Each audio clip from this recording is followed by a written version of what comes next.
ಓಂ ಶಾಂತಿ. ಎಲ್ಲ ನನ್ನ ಆತ್ಮೀಯ ಸೋದರ ಸೋದರಿಯರಿಗೆ ನಮಸ್ಕಾರ. ನಾವು ಅಷ್ಟಶಕ್ತಿಗಳ ಒಂದು ಪ್ರಯಾಣ ಮಾಡ್ತಾ ಇದ್ದೀವಿ. ಅದರ ಆಳವಾದ ಚಿಂತನೆಯನ್ನು ಮಾಡ್ತಾ ಇದ್ದೀವಿ. ಇದು 3 ಶಕ್ತಿಗಳ ಬಗ್ಗೆ ನಾವು ನಿನ್ನೆವರೆಗೆ ಚಿಂತನೆ ಮಾಡಿದ್ದೇವೆ. ಇಂದು 4ನೆಯ ಶಕ್ತಿ ಅಂತ ಹೇಳ್ಬೋದು. ನಾವಿವತ್ತು ಗೊಂದಲದಲ್ಲಿದ್ದೇವೆ. ನಮ್ಮ ಮುಂದೆ 10 ಆಯ್ಕೆಗಳಿದ್ದಾವೆ, 10 ಸಾಧನಗಳಿದ್ದಾವೆ, 10 ಜನರ ಉಪದೇಶ ಇದ್ದಾವೆ, ಮಾರ್ಗದರ್ಶನ ಇದೆ. ಒಂದು ಸಣ್ಣ ವಸ್ತುವಿನಿಂದ ಹಿಡಿದು ದೊಡ್ಡ ಔಷಧಿಗಳವರೆಗೆ, ನಮ್ಮ ಆಹಾರದ ಬಗ್ಗೆ, ಔಷಧಿಗಳ ಬಗ್ಗೆ, ಎಲ್ಲದರ ಬಗ್ಗೆ ಹೇಳಿಕೊಡೋರು ಭಾಳ ಜನ ಇದ್ದಾರೆ. ಈ ಮೊಬೈಲು, ಯೂಟ್ಯೂಬು ಚಾನಲ್ಗಳು ಇವೆಲ್ಲದರ ಮುಖಾಂತರ ನಮಗೆ ಇಷ್ಟೊಂದು ಮಾಹಿತಿ ಬರ್ತಾ ಇದೆ. ನಮಗಿವತ್ತು ಗುರುತಿಸೋ ಶಕ್ತಿ ಇಲ್ಲ. ಮನುಷ್ಯನ ಮನಸ್ಸು ಅಲ್ಲೋಲ ಕಲ್ಲೋಲ ಆಗಿಬಿಟ್ಟಿದೆ. ಏನು ತಗೊಳ್ಬೇಕು, ಏನು ತಗೊಳ್ಬಾರ್ದು, ಇವ್ರು ಹೇಳಿದ್ದು ಕರೆಕ್ಟಾ, ಅವ್ರು ಹೇಳಿದ್ದು ಕರೆಕ್ಟಾ. ಪವರ್ ಆಫ್ ಡಿಸ್ಕ್ರಿಮಿನೇಷನ್ ಅಂತ ಏನು ಹೇಳ್ತೇವೆ, ಪರೀಕ್ಷೆ ಮಾಡುವಂಥ ಶಕ್ತಿ ಏನಿದೆ, ಗ್ರಹಿಸುವ ಶಕ್ತಿ ಏನಿದೆ, ಗುರುತಿಸುವ ಶಕ್ತಿ ಏನಿದೆ, ಅದು ನಮ್ಮದು ಕಡಿಮೆ ಆಗ್ತಾ ಇದೆ. ಅದಕ್ಕೆ ಕಾರಣ ಅತಿಯಾದ ಮಾಹಿತಿ, ಅತಿಯಾದಂಥ ಒಂದು ಜ್ಞಾನ. ಎಲ್ಲವೂ ಎಲ್ಲರಿಂದ ಬರ್ತಾ ಇದ್ದಾಗ ನಮಗೆ ನಂಬೋಕ್ಕಾಗಲ್ಲ ಸರಿ ಯಾವುದು ತಪ್ಪು ಯಾವುದು. ಕೇವಲ ವಸ್ತುಗಳ ಬಗ್ಗೆ ಅಷ್ಟೇ ಅಲ್ಲ, ಇವತ್ತು ಭಗವಂತನ ಬಗ್ಗೆನೂ ಸಹ ನೂರಾರು ಜನರಿದ್ದಾರೆ, ನೂರಾರು ಮಾರ್ಗದರ್ಶನ ಮಾಡ್ತಾರೆ, ನೂರಾರು ವಿಚಾರ ಹೇಳ್ತಾರೆ. ಪರಮಾತ್ಮ ಇದ್ದಾನೆ ಅಂತ ಕೆಲವರು ಹೇಳ್ತಾರೆ, ಇಲ್ಲ ಅಂತ ಕೆಲವರು ಹೇಳ್ತಾರೆ. ಎಲ್ಲ ಕಡೆ ಇದ್ದಾನೆ ಅಂತ ಕೆಲವರು ಹೇಳ್ತಾರೆ. ಪರಮಾತ್ಮ ನಮ್ಮಲ್ಲೇ ಇದ್ದಾನೆ ಅಂತ ಹೇಳ್ತಾರೆ. ಪ್ರಾಣಿಗಳಲ್ಲಿಯೂ ಇದ್ದಾನಂತಾರೆ, ತತ್ವಗಳಲ್ಲೂ ಇದ್ದಾನಂತಾರೆ, ಕ್ರಿಮಿಕೀಟಗಳಲ್ಲೂ ಇದ್ದಾನಂತಾರೆ. ಹಾಗಾಗಿ ಇವತ್ತಿನ ಒಬ್ಬ ಬುದ್ಧಿವಂತ ವ್ಯಕ್ತಿಗೆ ಸಮಸ್ಯೆ ಬರ್ತದೆ. ಆಖಿರ್ ಸಚ್ ಕ್ಯಾ ಹೈ, ಸತ್ಯ ಯಾವುದು ಗುರುತಿಸಬೇಕಾಗಿದೆ. ಹಾಗೆಯೇ ಆತ್ಮಜ್ಞಾನ ಇರ್ಬೋದು.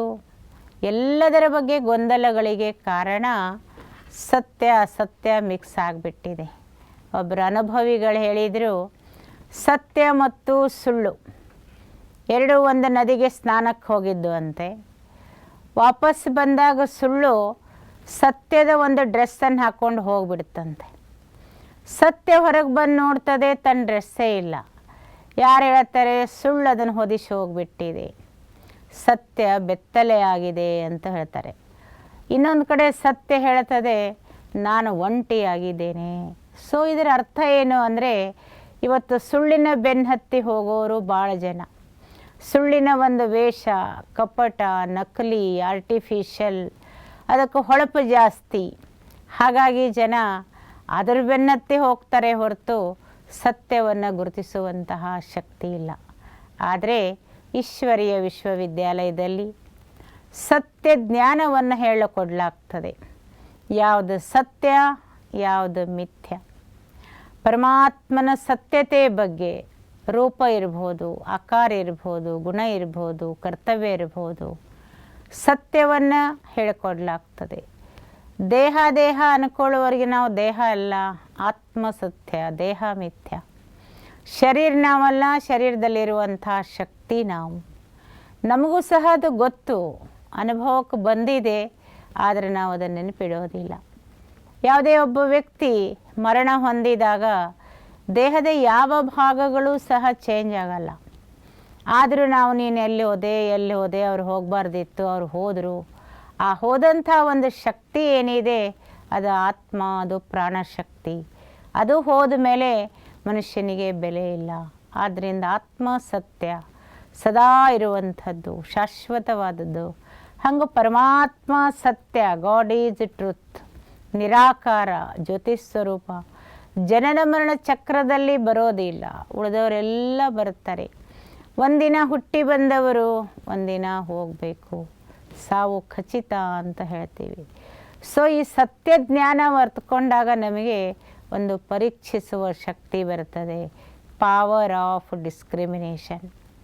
ಅದೇ ರೀತಿ ವಸ್ತುಗಳಲ್ಲಿ ಒಳ್ಳೆಯದು ಯಾವುದು, ಕೆಟ್ಟದ್ದು ಯಾವುದು, ಜನರಲ್ಲಿ ಒಳ್ಳೆಯವ್ರು ಯಾರು, ನಮ್ಮ ಹಿತವನ್ನು ಬಯಸುವವರು ಯಾರು, ನಮಗೆ ವಿರೋಧ ಮಾಡುವವರು ಯಾರು, ನಮ್ಮ ಬೆನ್ನ ಹಿಂದೆ ಚೂರಿ ಹಾಕೋರು ಯಾರು, ನಮ್ಮ ಏಳಿಗೆಯನ್ನು ಸಹಿಸದೇ ಇದ್ದವ್ರು ಯಾರು ಅನ್ನೋದು ಗುರುತಿಸ್ಬೇಕಾಗ್ತದೆ.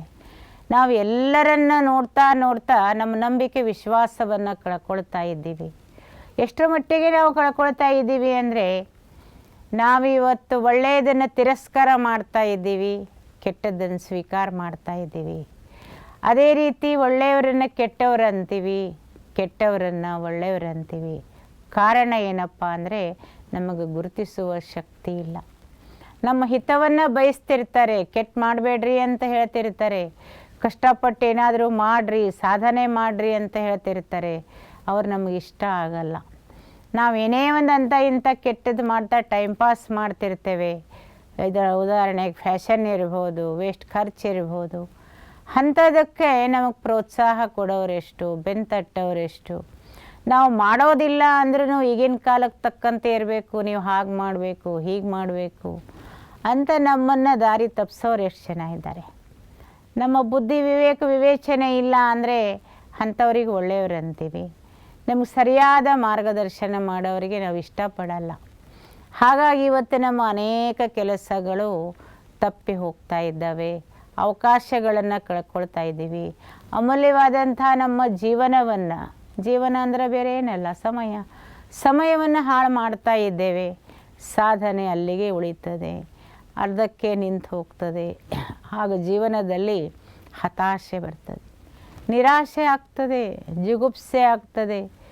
ಒಂದೊಂದು ಸಲ ಎಷ್ಟರ ಮಟ್ಟಿಗೆ ಜನ ಹೋಗ್ತಾರೆ ಅಂದರೆ, ಇನ್ನು ಮುಂದೆ ಬದುಕೋಕ್ಕೆ ಆಗಲ್ಲ, ಬಾಳೋಕ್ಕೆ ಆಗಲ್ಲ, ನಾವೆಲ್ಲ ನಿಷ್ಪ್ರಯೋಜಕರು ಅಂತ ದುರ್ಬಲ ಮನಸ್ಸಿನಿಂದ ಸೂಸೈಡ್ ಮಟ್ಟಕ್ಕೆ ಹೋಗ್ತಾರೆ. ಹಾಗಾಗಿ ಗುರುತಿಸಬೇಕು.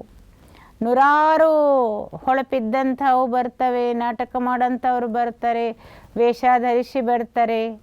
ನಮ್ಮ ಅಂತಃಚಕ್ಷು ಒಂದು ಏನಿದೆ, ಆತ್ಮಜ್ಞಾನ ಏನಿದೆ, ಆತ್ಮಜ್ಯೋತಿ ಏನಿದೆ, ದಿವ್ಯ ಜ್ಞಾನ ಏನಿದೆ, ಅದನ್ನು ನಾವು ಉಪಯೋಗಿಸಿದಾಗ ನಮಗೊಂದು ಗುರುತಿಸುವ ಶಕ್ತಿ ಬರ್ತದೆ. ಸತ್ಯ ಯಾವುದು, ಸುಳ್ಳು ಯಾವುದು, ನಮ್ಮ ಜೀವನವನ್ನು ಬೆಳೆಸೋರು ಯಾರು, ಹಾನಿ ಮಾಡೋರು ಯಾರು. ಉದಾಹರಣೆಗೆ ದುಶ್ಚಟಗಳನ್ನು ಕಲಿಸೋರೆಲ್ಲ ನಮ್ಮ ಜೀವನವನ್ನು ಹಾನಿ ಮಾಡ್ತಾರೆ.